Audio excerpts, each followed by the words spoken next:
নমস্কার বন্ধুরা, তোমরা দেখছো তোমাদের YouTube channel digital location job news. তোমাদের সঙ্গে রয়েছি আমি মনীষ।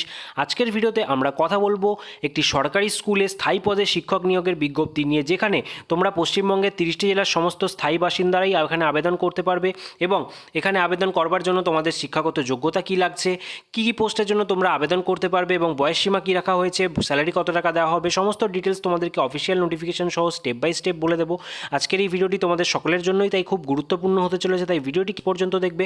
আর চ্যানেলে যদি নতুন দর্শক হও, এরকমই নিত্য নতুন চাকরির আপডেটেড ভিডিও আমি রোজ দিন নিয়ে আসি, তাই অবশ্যই চ্যানেলটিকে সাবস্ক্রাইব করে পাশে থাকা বেল আইকনটিকে অন করে রাখবে। আর একটি লাইক দিয়ে আমাদেরকে মোটিভেট করবে এবং বন্ধুদের মাঝেও ভিডিওটিকে শেয়ার করে তাদেরকেও খবরটা জানার জন্য সুযোগ করে দেবে। তার সাথে সাথে আমাদের টেলিগ্রাম গ্রুপেও জয়েন হতে পারো, কারণ ওখানেও আমরা নিত্য নতুন চাকরির আপডেট কিন্তু রোজ দিন দিয়ে থাকি। তো চলো তোমাদেরকে দেখিয়ে দিচ্ছি সেই অফিসিয়াল বিজ্ঞপ্তি সহ সম্পূর্ণ ডিটেলস।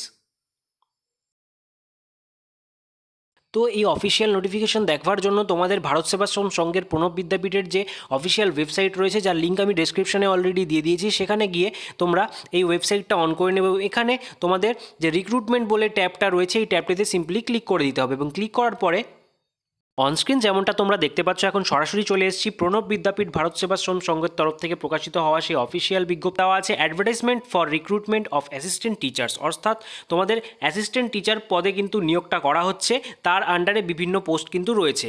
এবার সমস্ত ডিটেলসগুলো তোমাদেরকে বলবো। তার আগে যেই স্কুলে তোমাদের নিয়োগটা হচ্ছে অর্থাৎ প্রণব বিদ্যাপীঠ, তার সমস্ত অ্যাড্রেস এবং ফোন নাম্বার, পিনকোড সহ এখানে তোমাদের মেমো নম্বরটা উল্লেখ করে দিয়েছে অ্যাডভার্টাইজমেন্টের, ঠিক আছে। এরপরে বলা হয়েছে the school is going to recruit against the following permanent post, অর্থাৎ যেরকমটা তোমাদেরকে প্রথমেই বললাম যে তোমাদের সম্পূর্ণ পার্মানেন্ট অর্থাৎ স্থায়ী পদে কিন্তু তোমাদের এই পোস্টগুলো নিয়োগটা করা হচ্ছে, কোনো রকম কন্ট্রাকচুয়াল বেসে নিয়োগটা হচ্ছে না, ঠিক আছে। খুবই সুবর্ণ একটা সুযোগ তোমাদের জন্য রয়েছে। এরপরে আমরা দেখে নেব কী কী পোস্টের জন্য আবেদন চলছে। তো প্রথমেই বলে দিয়েছে name of the post assistant teachers, post applied for normal section এবং স্ট্রিম অফ দ্য পোস্ট বলে দিয়েছে ল্যাঙ্গুয়েজ গ্রুপ, যেখানে তোমাদের একাডেমিক কোয়ালিফিকেশন অর্থাৎ শিক্ষাগত যোগ্যতা চাওয়া হয়েছে graduation with Bengali and B Ed or any equivalent or specified qualification, অর্থাৎ তোমাদের এখানে গ্র্যাজুয়েশন বেঙ্গলি নিয়ে কমপ্লিট করে থাকতে হবে এবং তার সাথে তোমাদের বিএড করা থাকলে তোমরা এখানে আবেদন করতে পারবে এবং এখানে তোমাদের নাম্বার অফ ভ্যাকেন্সি রয়েছে একটি। পরবর্তী পোস্ট দেখে নেব আমরা, যেখানে 2 নম্বরে বলে দিয়েছে নর্মাল সেকশন, যেখানে তোমাদের সোশ্যাল সায়েন্স গ্রুপের জন্য নিয়োগ করা হচ্ছে এবং এই পোস্টের জন্য তোমাদের শিক্ষাগত যোগ্যতা চাওয়া হয়েছে graduation with history and B Ed or any equivalent or specified qualification, অর্থাৎ তোমাদের যদি ইতিহাস নিয়ে গ্র্যাজুয়েশন কমপ্লিট করা থাকে এবং তার সাথে বিএড কমপ্লিট করা থাকে, সেক্ষেত্রে তোমরা এই পোস্টের জন্য আবেদন করতে পারবে এবং এখানেও নাম্বার অফ ভ্যাকেন্সি রয়েছে একটি। তার পরবর্তী পোস্ট আমরা দেখে নেব। এখানে 3 নম্বরে বলে দেওয়া আছে এইচএস সেকশন পোস্টে তোমাদের নিয়োগ করা হচ্ছে, যেখানে তোমাদের শিক্ষাগত যোগ্যতা চাওয়া হয়েছে post graduate with computer science and B Ed, অর্থাৎ কম্পিউটার সায়েন্স নিয়ে কমপ্লিট করা থাকতে হবে এবং তার সাথে বিএড তোমাদের কমপ্লিট করা থাকলে তোমরা এই পোস্টের জন্য আবেদন করতে পারবে। এখানেও শূন্যপদ রয়েছে একটি। তার পরবর্তী পোস্ট অর্থাৎ সর্বশেষ 4 নম্বরে বলে দিয়েছে এইচএস সেকশনের জন্যই তোমাদের নিয়োগ করা হচ্ছে, কিন্তু এই পোস্টের জন্য আবেদন করলে তোমাদের শিক্ষাগত যোগ্যতা লাগবে post graduate with chemistry and B Ed, অর্থাৎ তোমাদের কেমিস্ট্রি নিয়ে পোস্ট গ্র্যাজুয়েট কমপ্লিট করতে হবে এবং তার সাথে তোমাদের বিএড কমপ্লিট করা থাকতে হবে, সেক্ষেত্রে তোমরা এই পোস্টের জন্য আবেদন করতে পারবে। এখানেও শূন্যপদ রয়েছে একটি। তো বোঝা গেল সমস্ত ডিটেলসটা পোস্ট সংক্রান্ত তোমাদেরকে বলে দিলাম। এরপরে এলিজিবিলিটি ক্রাইটেরিয়া তোমাদের কিছু বলে দেওয়া হয়েছে এখানে। তো এখানে 1 নম্বরে বলে দিয়েছে any citizen of India may apply only for a single post of, অর্থাৎ তোমাদের এখানে আবেদন করতে গেলে অবশ্যই ইন্ডিয়ান সিটিজেন হতে হবে, সেক্ষেত্রে তোমরা আবেদন করতে পারবে এবং একজন প্রার্থী কেবলমাত্র একটি পোস্টের জন্যই কিন্তু আবেদন করতে পারবে, ঠিক আছে। তার সাথে সাথে এখানে বলে দেওয়া আছে যে every candidate shall require to process such relevant qualification as mentioned in the WB school service কমিশনের আন্ডারে তোমাদের সমস্ত যে শিক্ষাগত যোগ্যতা সেগুলোকে কমপ্লিট করা থাকতে হবে এবং তার সাথে কিন্তু অবশ্যই বলে দিয়েছে যে B Ed or an equivalent degree in teachers training is mandatory for all teaching post, অর্থাৎ যেমনটা তোমাদেরকে সমস্ত পোস্ট ডিটেলসে বলার সময় বললাম যে বিএড কিন্তু তোমাদের ম্যান্ডেটরি, অর্থাৎ বিএড সমস্ত যে পোস্টের জন্যই তোমরা আবেদন করো না কেন বিএড তোমাদের কমপ্লিট হওয়া থাকতেই হবে, সেক্ষেত্রে তোমরা এখানে আবেদন করতে পারবে।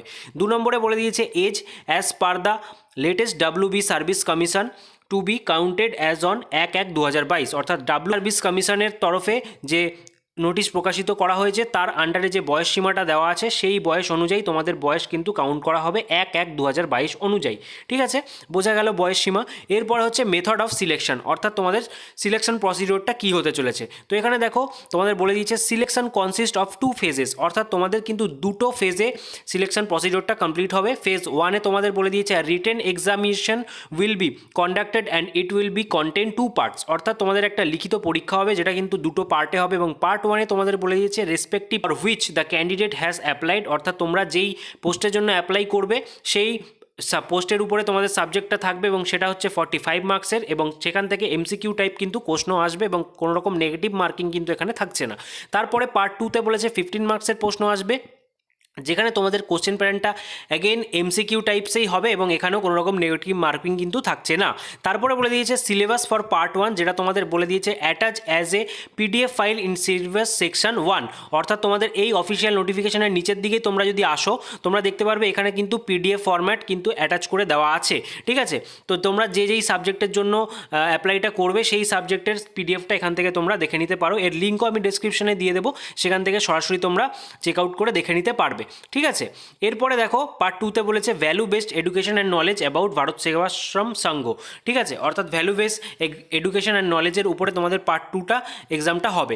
তারপরে দেখো ল্যাঙ্গুয়েজ অফ কোশ্চেন পেপার, অর্থাৎ তোমাদের যে এক্সামটা হবে সেগুলো কিসে হবে সেটাও এখানে বলে দিয়েছে, যেমন বেঙ্গলি আর হিস্ট্রিটা কোশ্চেন পেপারটা তোমাদের বেঙ্গলিতে হবে এবং কেমিস্ট্রি আর কম্পিউটার সায়েন্সের যে প্রশ্নটা সেটা তোমাদের ইংলিশে হচ্ছে এবং পার্ট 2 এক্সামটাও তোমাদের বেঙ্গলিতেই হবে। ঠিক আছে, এবার তারপরে দেখো ডিউরেশন অফ এক্সাম, তোমাদের টোটাল এক্সামটা হচ্ছে 75 মিনিটসের হবে, যেখানে পার্ট 1 এবং পার্ট 2 মিলিয়ে। ঠিক আছে, কোনো রকম নেগেটিভ মার্কিং এখানে থাকছে না। আর ফেজ 2টা বলেছে a short list of candidate will be prepared based on the marks secured in the written test and the marks based on the academic and professional qualification as per WBSSC, অর্থাৎ তোমাদের যে written এক্সামটা হবে তার উপরে এবং তোমাদের academic কোয়ালিফিকেশনের উপরে বেস করে তোমাদের নাম্বারের উপরে তোমাদের শর্টলিস্ট করা হবে এবং সেখান থেকে ইন্টারভিউর জন্য সেখানে যারা যারা শর্টলিস্টেড হবে তাদেরকেই শুধুমাত্র ইন্টারভিউর জন্য ডাকা পাঠানো হবে এবং সেটা হবে তোমাদের 10 মার্কসের। ঠিক আছে, সেটাও এখানে উল্লেখ করে দিয়েছে। এবং তারপরে পরবর্তীতে আসছি এবার আবেদন পদ্ধতি। তো এখানে আবেদন করবার জন্য তোমাদের বলে দিয়েছে যে ডিস্ট্রিবিউশন অফ অ্যাপ্লিকেশন ফর্ম, অর্থাৎ এর মাধ্যমে করতে হবে এবং অ্যাপ্লিকেশন ফর্মটা তোমরা কোথা থেকে পাবে সেটাও এখানে বলে দিয়েছে, তোমরা এখান থেকে দেখতে পারো। দেখো এখানে বলে দিয়েছে application form will be available from the school of office on payment of the said amount in cash during the period 28/11/2022 to 10/11/2022 between 11 AM to 2 PM, অর্থাৎ তোমাদের যে অ্যাপ্লিকেশন ফর্ম আবেদন করবার জন্য সেটা তোমরা স্কুলের অফিসে গিয়ে সরাসরি তোমাদেরকে কালেক্ট করতে হবে এবং এখানে কালেক্ট করবার জন্য তোমাদের আনরিজার্ভ এবং ওবিসি ক্যাটাগরির জন্য একটা ফিস পেমেন্ট করতে হবে 300 টাকা, এবং তোমরা যদি ST/SC প্রার্থী হয়ে থাকো সেক্ষেত্রে তোমাদের 150 টাকা দিতে হবে। ঠিক আছে, সেক্ষেত্রে তোমাদের বলেছে original caste certificate must be produced while collecting the form avail the benefit, অর্থাৎ তোমাদের কিন্তু যখন ফর্মটা কালেক্ট করতে যাবে ST/SC প্রার্থীদের জন্য বলছি, তারা কিন্তু অবশ্যই তোমাদের অরিজিনাল কাস্ট সার্টিফিকেটটা শো করাবে, তাহলেই তোমাদেরকে কিন্তু ওই 150 টাকা দিয়ে তোমরা ফর্মটা নিতে পারবে। বোঝা গেল? তারপরে তোমাদের টাইমিংও এখানে বলে দিয়েছে সকাল 11টা থেকে 2টো পর্যন্ত। 28/11/2022 তারিখ থেকে অলরেডি ফর্ম দেওয়া চালু হয়ে গেছে এবং 10/12/2022 পর্যন্ত তোমাদের কিনবে। ঠিক আছে, এরপরে দেখো submission of filled up application forms, অর্থাৎ তোমরা কবে অবধি লাস্ট এখানে জমা করতে পারবে তার ডিটেলসটা এখানে বলে দিয়েছে। সেটা হলো ডিসেম্বর মাসের 12 তারিখ পর্যন্ত সকাল 11টা থেকে দুপুর 2টো পর্যন্ত তোমরা কিন্তু এখানে আবেদনপত্রটি জমা দিতে পারবে। ঠিক আছে, এরপরে বলেছে স্কেল অফ পে, যেটা তোমাদের salary as admissible by the government of West Bengal, অর্থাৎ গভর্নমেন্ট অফ ওয়েস্ট বেঙ্গল অনুযায়ী তোমাদের কিন্তু স্যালারি স্কেলটা থাকবে। ঠিক আছে, এখানে কোনো রকম সংখ্যা উল্লেখ করে বলা নেই যে এত টাকা দেওয়া হবে, সেটা তোমাদের গভর্নমেন্ট রুল অনুযায়ী তোমাদের স্যালারি স্কেলটা দেওয়া হবে।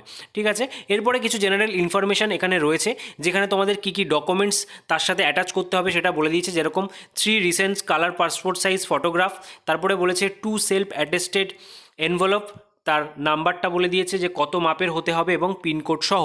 তারপরে বলেছে সেলফ অ্যাটেস্টেড ফটোকপি মাধ্যমিকের, সেটা 2 কপি, এবং self attested photocopy of marksheet certificate এবং এডুকেশনাল কোয়ালিফিকেশান সেটাও 2টো কপি, এবং self attested photocopy of caste certificate তোমরা যদি ST/SC হয়ে থাকো সেক্ষেত্রে দিতে হবে।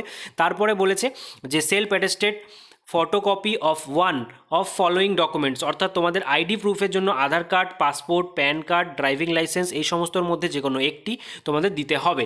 এই সমস্ত ডকুমেন্টস তোমাদের অ্যাটাচ করে তারপরে যে অ্যাপ্লিকেশন ফর্মটা দেবে সেটার সাথে সমস্ত যাবতীয় তথ্য ফিল আপ করে তারপরে কিন্তু তোমাদের অফিসিয়াল অ্যাড্রেসে স্কুলে গিয়ে সরাসরি জমা দিয়ে আসতে হবে। ঠিক আছে, তো এই ছিল আজকে সম্পূর্ণ বিজ্ঞপ্তি। যারা যারা আবেদনটি করতে চাইছো খুবই সুবর্ণ একটা সুযোগ রয়েছে, যারা যারা বিএড ক্যান্ডিডেট রয়েছে ভিডিওটি দেখছো অবশ্যই আবেদনটি করে দাও।